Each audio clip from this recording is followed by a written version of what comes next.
Le morning, les GG, tout sur les dessus de l'actu, les grandes gueules.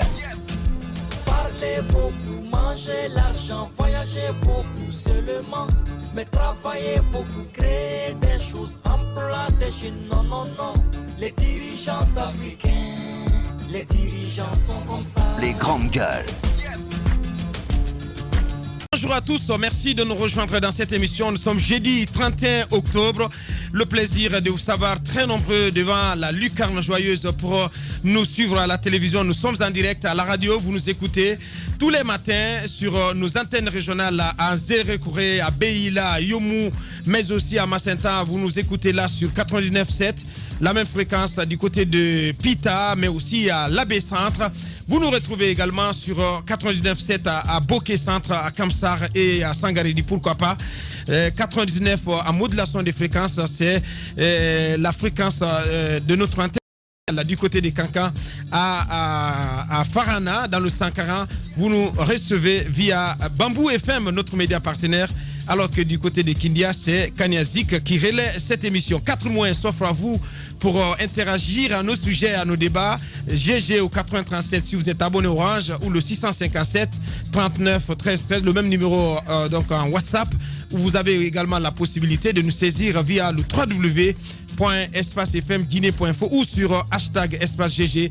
Un peu plus tard, on va relayer vos réactions dans cette émission. À la une, un seul titre en fil et en continu dans cette émission, mais avec cette question en ce jour de réception du président de la République, de retour d'un déplacement en Russie et en France, les soutiens à la cause d'une nouvelle constitution gagneront-ils la bataille des chiffres en termes d'ampleur de la mobilisation face au FNDC? C'est la principale équation au cœur de cette réception que les d'une nouvelle constitution en Guinée souhaite offrir au chef de l'État. Le professeur Alpha Condé ce jeudi à Conakry. Ce sera de l'aéroport international à Kaloum. Les organisateurs, en l'occurrence la Codenog principalement, tablent sur une mobilisation record et espèrent ainsi démontrer à la face du monde l'adhésion de plus de Guinéens au projet de changement constitutionnel cher au camp présidentiel. Ce pari est-il à la portée des organisateurs?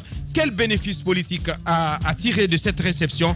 Qu'en pense l'opposition? On pose ces questions à nos invités qui vont se relayer à l'antenne dans cette émission. Monsieur Malik Sankon, membre du bureau politique national du RPG Cancel, il va intervenir dans cette émission. Monsieur Sidia Touré, il est président de l'UFR, et si tout va bien aussi, on ira prendre l'avis de monsieur Filan Traoré du côté de l'intérieur du pays, donc du côté des Cancans. Tous les trois, ils vont prendre la parole dans cette émission. D'autres sujets viendront compléter ce menu pour votre information. Bonjour l'équipe, bonjour Antoine. Bonjour Abakar, bonjour à tous. Jacques Lewaleno, bonjour. Bonjour Abakar, bonjour à tous. Mohamed Mara, bonjour. Bonjour Aboubakar, bonjour à tous. Bonjour Djadja. Bonjour. Bienvenue dans cette émission. Merci. Pour commencer, c'est merci Mohamed Mara. On s'intéresse à cette réception forcément. Et cette invite de la directrice générale de l'hôpital Donka au personnel soignant, au personnel médical de cet hôpital.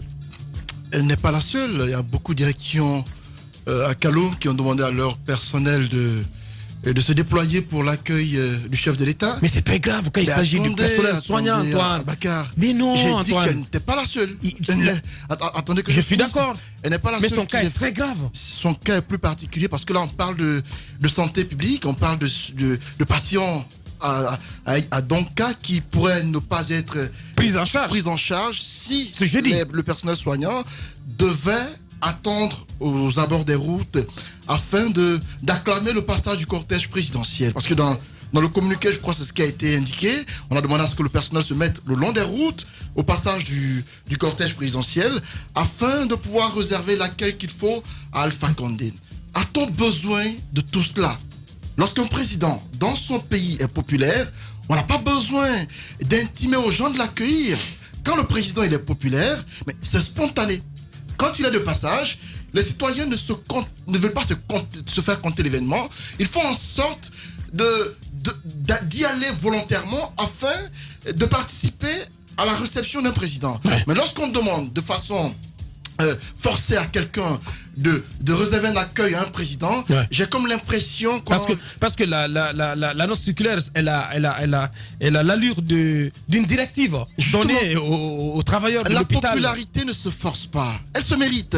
Lorsque vous êtes populaire, très bien dit, en plus. C'est de par vos actes. Les gens qui viennent afin de montrer qu'ils vous aiment et tout cela, mais ils le font parce que on ne les y force pas, parce qu'ils vous aiment naturellement. Mais lorsqu'on force l'admiration, à ce niveau, j'estime qu'il n'y a pas de conviction dans ce que font les gens, et ça fait que c'est terrible. Quand je venais tout à l'heure, il y a un parent d'élève qui m'a appelé. Il y a des écoles où le DCE a carrément appelé les fondateurs d'écoles et les proviseurs et autres, leur demandant de laisser les enfants à la maison, de ne pas accepter qu'ils viennent à l'école.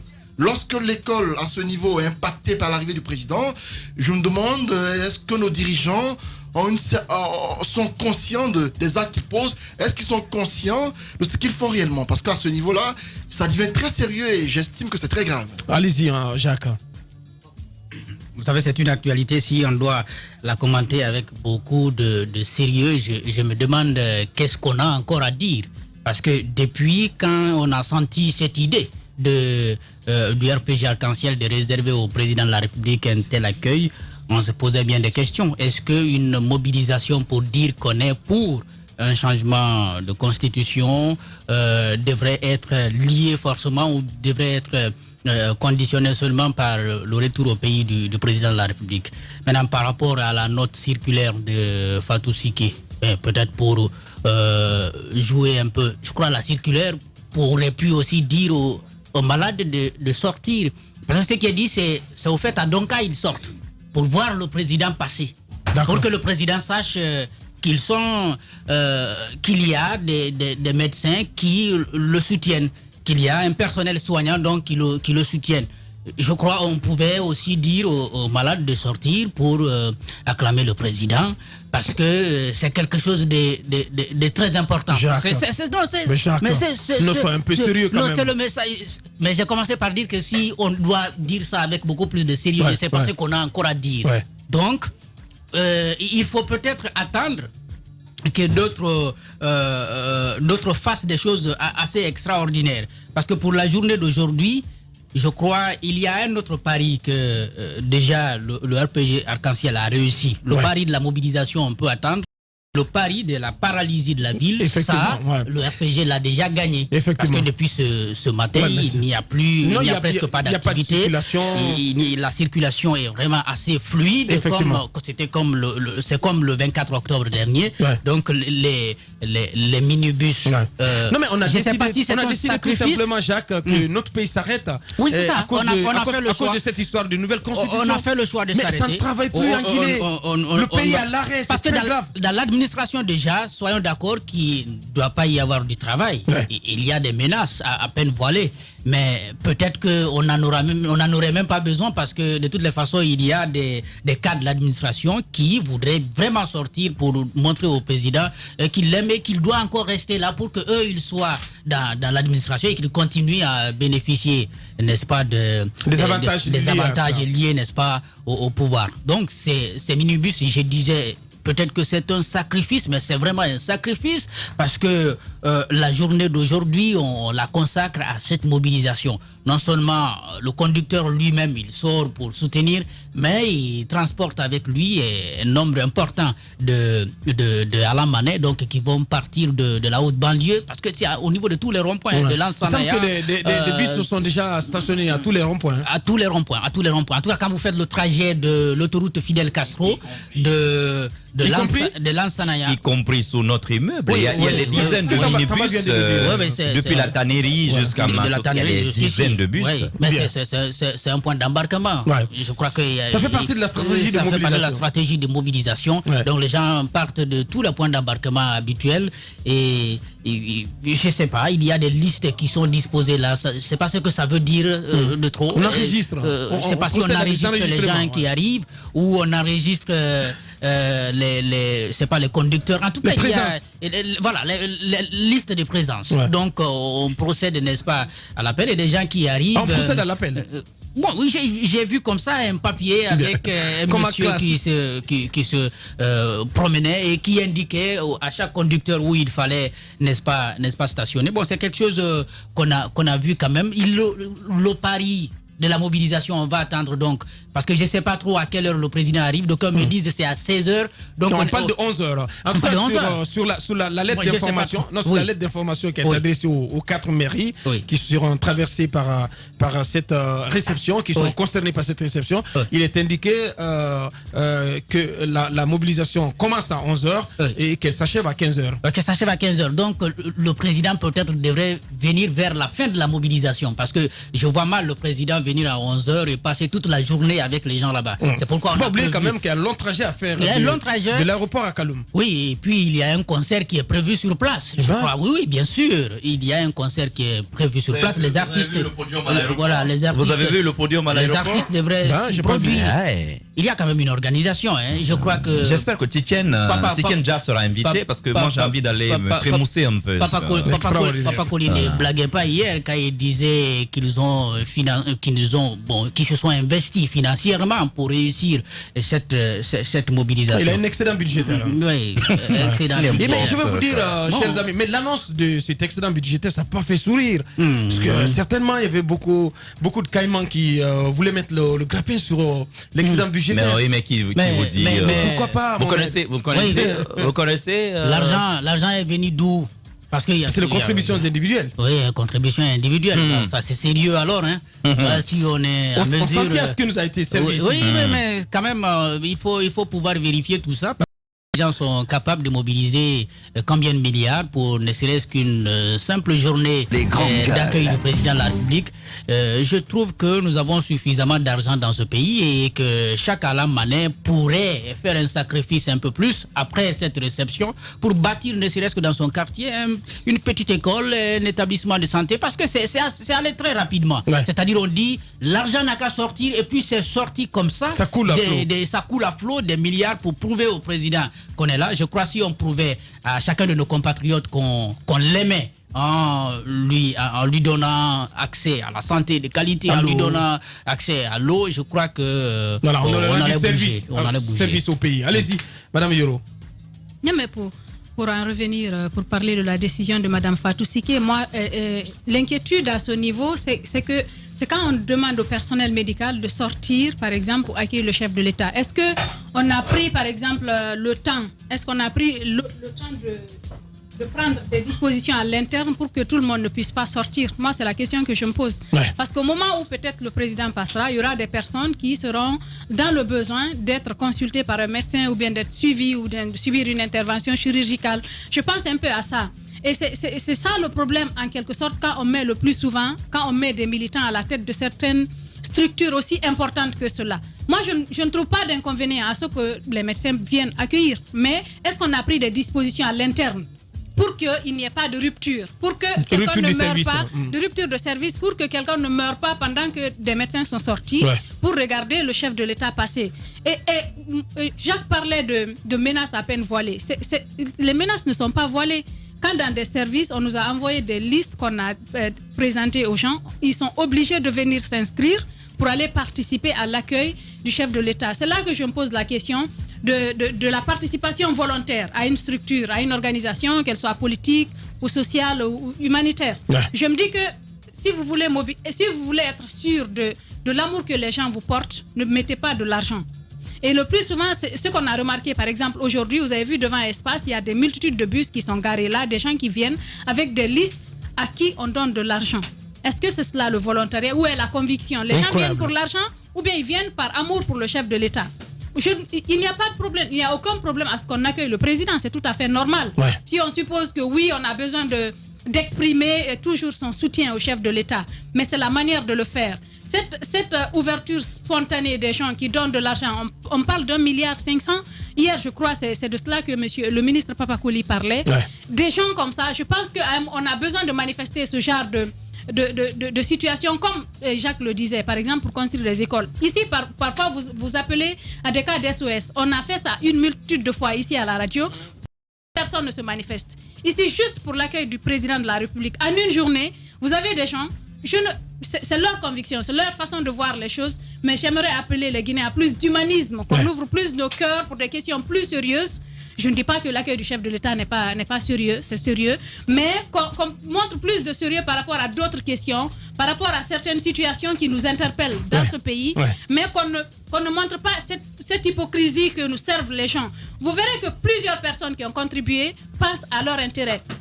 Des chefs d'entreprise, par exemple, qui pensent aux retombées en participant à cet accueil, en versant de l'argent, qu'est-ce qu'ils auront plus tard avec le gouvernement, les marchés de gré à gré. Vous verrez que beaucoup de personnes vont s'investir parce qu'ils savent que, oui, en ayant leur nom sur la liste des personnes qui ont contribué en accueillant le chef de l'État, plus tard, ils auront peut-être des marchés de gré à gré, ils vont se faire plaire auprès du président de la République. C'est peut-être des choses comme ça. Mais, encore une fois, je voudrais qu'on interpelle les gens. À un moment donné, il faudrait qu'on sache où mettre les pieds, qu'on sache raison garder. À l'hôpital, il y a des gens qui ont besoin d'être suivis à tout moment, à toutes les heures, à toutes les minutes. Il faudrait qu'on prenne en tout cas les dispositions pour ne pas que le service ne soit interrompu au niveau de nos hôpitaux. Bien. Allez-y, Mohamed. Je sais pas. Je retiens simplement, on l'avait dit tout à l'heure, le RPG Arc-en-Ciel a réussi à tuer l'activité économique en grande partie aujourd'hui pour un pouvoir qui fait face désormais à une inflation qui est repartie au galop. Il suffit de voir les cours des devises actuellement. Moi, je pense que ce sont de vraies préoccupations qu'on assiste donc à une telle débauche. Pas d'énergie, c'est pas mon problème, mais d'argent. Ça va forcément faire glisser encore le franc qui est déjà plus que glissant.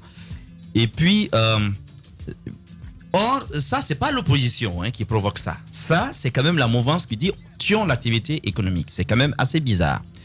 Secondo, c'est l'administration publique qui est mise à contribution par la force. Parce que vous avez vu, il y a même des syndicats qui ont publié des avis devant certains services, des syndicats qui disent aux gens, on va contrôler les présences. Donc, il faut y aller. On oblige les gens. Et cela contre les textes en vigueur. L'administration publique, elle est apolitique, elle est neutre, elle ne doit pas se mêler de politique.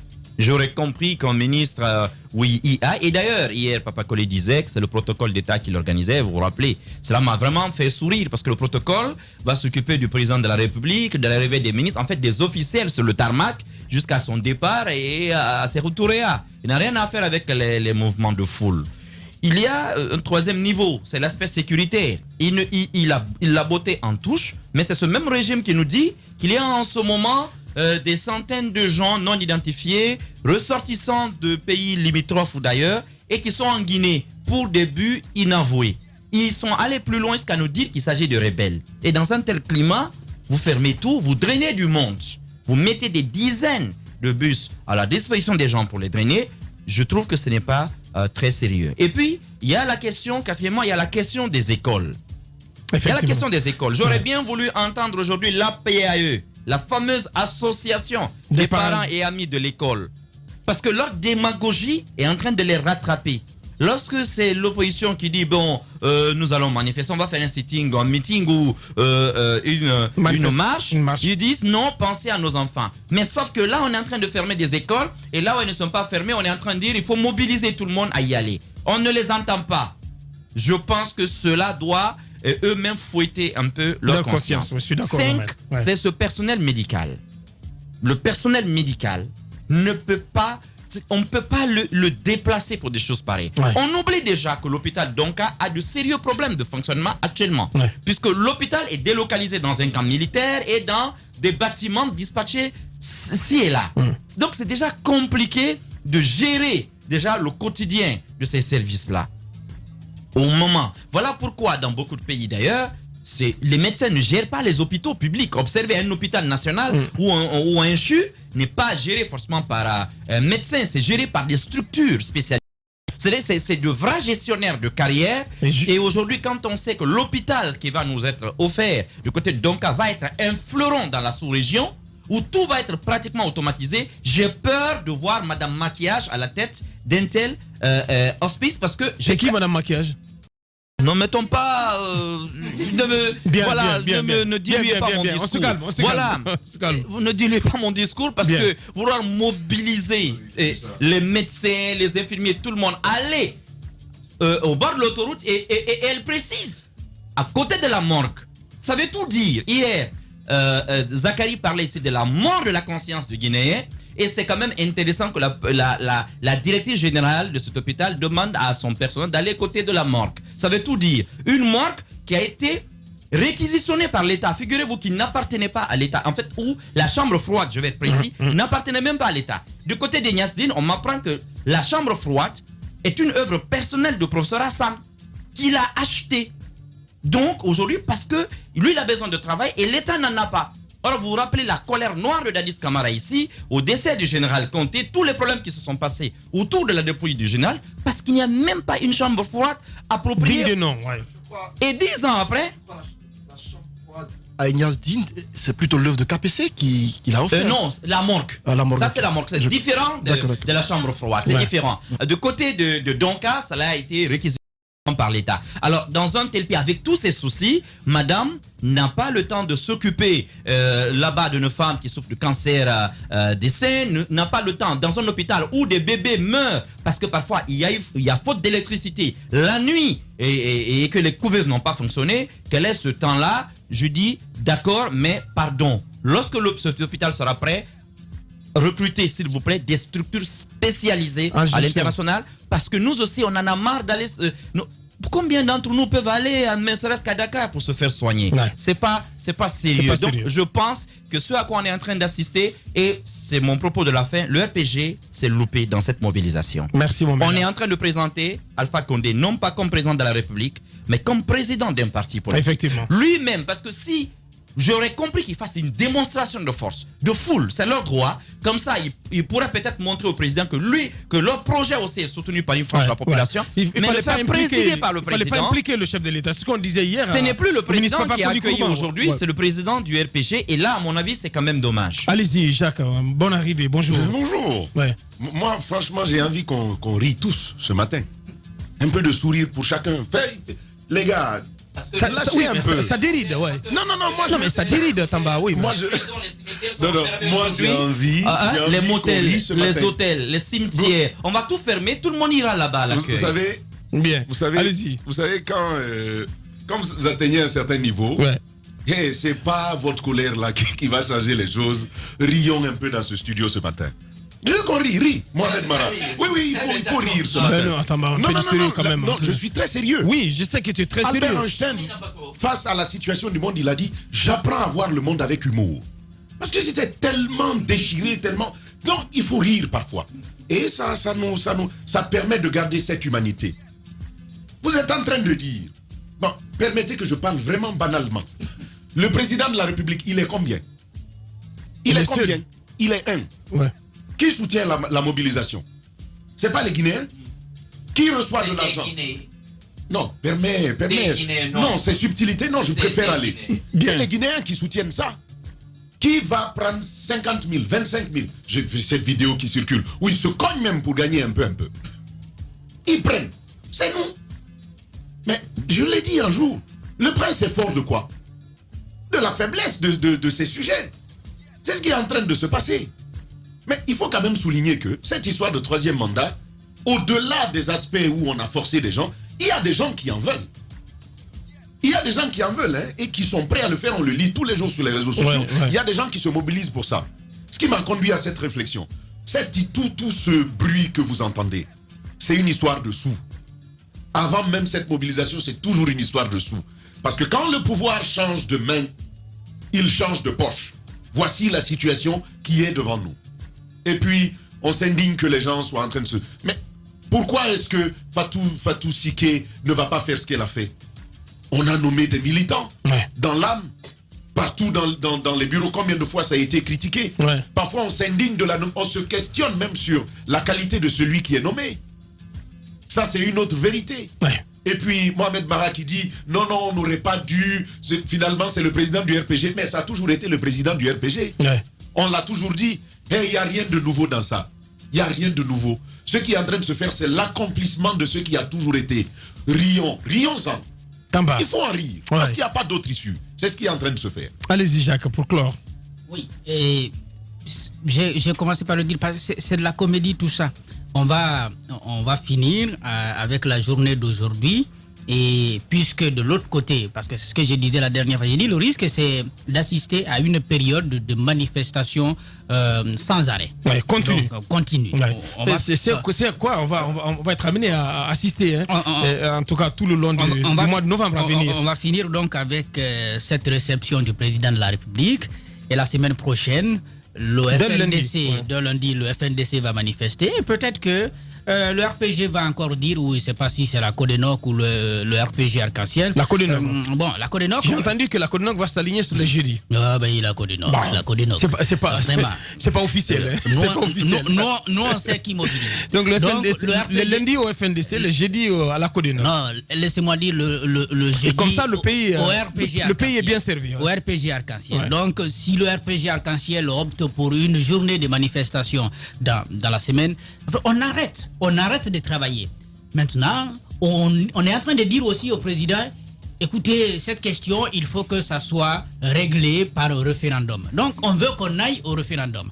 Mais de l'autre côté, les gens continuent à s'opposer, n'est-ce pas, à cette idée-là. Donc, on va terminer ce semestre de l'année 2019 dans cette pagaille, parce que c'est vraiment une pagaille, et on se réveille en 2020 avec beaucoup de problèmes à régler. Après, on va regretter que ce soit, si vous voulez, certains qui nous ont conduits dans cela. Ouais. Je pense que chacun a une certaine responsabilité dans ce qui est en train de se passer.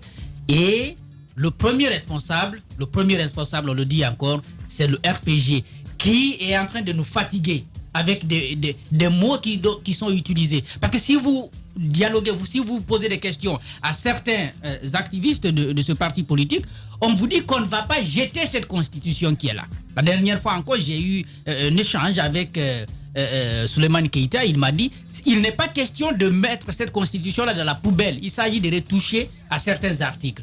Pourquoi ils ne peuvent pas dans leur discours mettre le mot révision, amendement, et sur cela qu'il y ait, si vous voulez, que le débat s'ouvre. Et je pense que même ceux qui sont aujourd'hui au FNDC ne trouveraient pas de problème. Parce que dès qu'on voit clairement les articles qui sont concernés par ce projet de révision ou d'amendement de la Constitution, je crois qu'il n'y a plus de problème. Oui, mais c'est fait à dessein. Dès qu'on est rassuré. Si vous avez bien écouté Papa Koli hier, il parlait même. Vous avez bien écouté. C'est du chiffon. Non, mais un chiffon, le décret qu'il a nommé est aussi un chiffon parce que ce décret dit. Non, même pas tirer ce chiffon. Le décret qui le nomme est un chiffon parce que ce décret, dès la première phrase, dit vu la Constitution. Donc sa nomination même, c'est une nomination chiffon. Mais ce que je voulais souligner, c'est que si vous l'avez bien écouté, il s'agit même peut-être de revenir à la Constitution de 2001 qui a été suspendue justement par le CNDD. Bien. Écoutez très bien les discours. Bien, Jacques. L'argument qui a été avancé par Papa Koli, je ne sais pas si il l'a dit comme ça, parce que quand les gens s'engagent dans un projet comme celui-là, souvent ils oublient qu'ils sont intellectuels et ils oublient qu'ils ont encore quelques années à vivre, qu'on peut les interroger sur leurs propos. Comment il peut dire comment il peut dire que c'est un chiffon et avec pour argument comme quoi on a voulu régler des comptes ou empêcher, n'est-ce pas, les membres du CNDD d'être, n'est-ce pas, candidats. Lui, il a été candidat en 2010. Merci, pourtant, Jacques. il était membre du CNDD. Merci, Jacques. Ce sont des arguments qui ne font pas avancer à tout. Qui ne tiennent pas du tout la route. Allez-y, Antoine, pour clore. Je veux juste rappeler à Tamba que la situation de la Guinée ne doit pas le surprendre. Au Burkina, il n'est pas du tout surpris. Non. Mais Tamba, non, mais il est le moins surpris. Oui. Non, mais il tourne les choses à dérision. Je comprends cela. Oui. Ce que j'ai envie de dire, ça ne doit pas le surprendre parce que les Guinéens ne sont pas les seuls dans cette histoire. Mais c'est le plus à l'aise. Je suivais hier au Burkina Faso la date anniversaire de la révolution, les 5 années. J'ai vu des gens qui souhaitaient le retour de Blaise Compaoré. Il y a un collectif qui est né pour le retour de Blaise Compaoré. et qui dit que depuis l'arrivée de l'actuel président, rien n'a changé, rien n'a bougé. Même le pays est livré surtout au terrorisme. Même le parc zoologique ne bénéficie plus des soutiens de la présidence. Comme pour dire que Blaise Compaoré manque au pays, alors que les mêmes Burkinabés à l'époque s'étaient levés comme un seul homme pour chasser Blaise du pays. Surpris qu'en Guinée, les mêmes Guinéens qu'aujourd'hui ont tendance à vouloir chasser Alpha Condé le regrettent demain. C'est pour vous dire que le peuple, parfois, devient amnésique ou parfois mène des actions, quelques-uns parmi eux objectifs, mais il y a beaucoup qui sont dans la subjectivité, qui ne le sont pas du tout. Aujourd'hui, le combat contre la nouvelle constitution et pour la nouvelle constitution, ceux qui sont contre, il y a des catégories de personnes. Il y a des gens qui y sont par conviction, d'autres y sont par suivisme, d'autres aussi y sont parce qu'ils n'ont jamais aimé Alpha Condé, il faut le dire. D'autres depuis le temps. Sans oublier aussi les Anaotagui. Mais bon, ça c'est une voix qui prend de l'ampleur. C'est une autre voix qui vient de naître. Bien. Actuellement, on parle, les gars, actuellement, on parle de Amoul en fait. Anaotagui est une troisième dynamique apparemment qui regroupe ceux-là qui ne sont ni de l'un ou de l'autre camp. Parce que ce qu'il faut dire, c'est que la situation a tendance à devenir communautaire. Allez-y voir les réactions de part et d'autre. On a l'impression qu'on retourne à l'époque de 2010 où il y avait deux entités qui étaient opposées. On y assiste à nouveau en Guinée où des entités ethniques ont tendance à se faire la guerre. Et c'est ce qu'il faut éviter parce que le combat pour lequel les gens se lèvent aujourd'hui est un combat, à mon avis, qui est digne. Il faut le mener dignement. Certains veulent salir le combat en mettant cela sur l'acte ethnique. C'est ce qu'il faut éviter. Bien. Allez-y, Jacques, pour clore. Vous savez, je suis parfaitement d'accord avec Antoine Koma. Quel que soit ce que l'on dit, la vérité, c'est qu'il y a quand même une masse qui soutient le président de la République, même sans argent. Mais ça, c'est vrai. Ça, c'est connu. Mais ce que je suis en train de dire du reste, je dis que ce qui est en train de se passer avec l'administration, avec ces gens qui soutiennent parce qu'on a reçu 25 000 francs ou 50 000 francs, parce qu'il y a ce budget-là qui a circulé, où on dit à chacun qui arrive, il aura quelque chose comme 25 000 ou 50 000 francs. 200. Moi, j'ai dit, non, j'ai vu 25 000. J'ai vu un autre document d'une autre catégorie de plateforme qui recevait cela. Alors, ce que je suis en train de dire, c'est que pour eux, c'est tout à fait logique. Tout à fait logique. L'administration, dès le départ, on a choisi ces hommes, on les y a mis. On n'a pas regardé à la compétence et au caractère. Si c'était des hommes de... Oh, mais vous avez vu avec Gassama Diaby, vous avez vu avec Cheikh Sako.